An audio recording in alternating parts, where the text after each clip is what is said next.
Hello guys, in this video I am going to show you how to enable alerts for your favorite league or sport on the ESPN application. But first I just want to mention, don't forget to subscribe to my channel because at 10,000 subscribers I am going to show you my whole YouTube revenue statistics and growth strategy, how to make money online.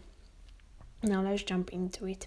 First of all, open the application on your phone, then tap on this more button down below in the right side corner of the screen, and here you can see your favorites, leagues and sports. But then you should click on this settings button in the upper right corner of the screen, tap on preferences, which is the first option, scroll down to the my sports section, tap on the relevant team, and here you can find two options that you can enable, such as news or fantasy news. So tap on the relevant buttons and then the alerts will be enabled.